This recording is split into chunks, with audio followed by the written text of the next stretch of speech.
Allow your testimonies to build your faith and your trust in God. Don't just waste your experiences. Use your testimonies and your results as a tool to further build your faith and your trust in God. When David stood before Goliath, David drew from the victories of yesterday. He said, God who delivered the lion, God who delivered the bear, it is the same God who is going to grant me victory over this uncircumcised Philistine.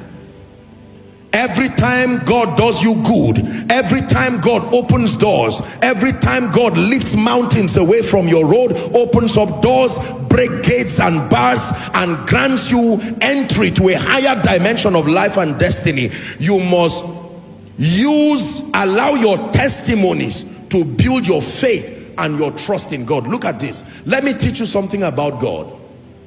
The higher God reveals his power and glory in your life, the stricter he expects that you trust him. If you understand what I just said.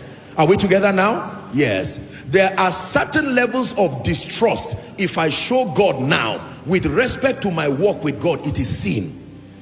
Because the more you are exposed to certain levels of his power, his bar of expectation over you also grows. That means there are some cry you should not cry again. God will say, but I've tried for you. I've shown you too much for you to cry like someone who has never seen the hand of God.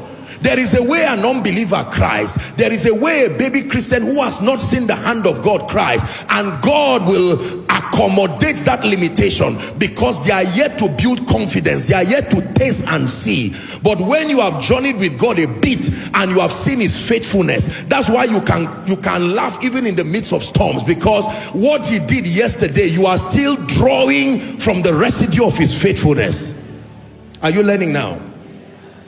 Every manifestation of God's power, every answered prayer, every result must be converted as a tool that builds your faith and builds your trust. Job said, I'm in a situation that may not be favorable, but though he slay me, I will trust him. He has done something for me before. I may be in pain, but I have that understanding. Who is learning now? Every time God moves in your life, don't just celebrate and dance and rejoice. Use the results. Are we together? Convert it as a tool to further build your faith.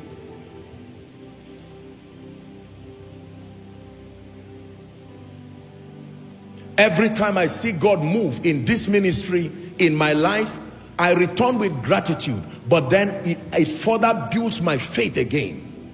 That if he did it before, he's able to do it again. Or if he started it, he's able to finish. Is that true?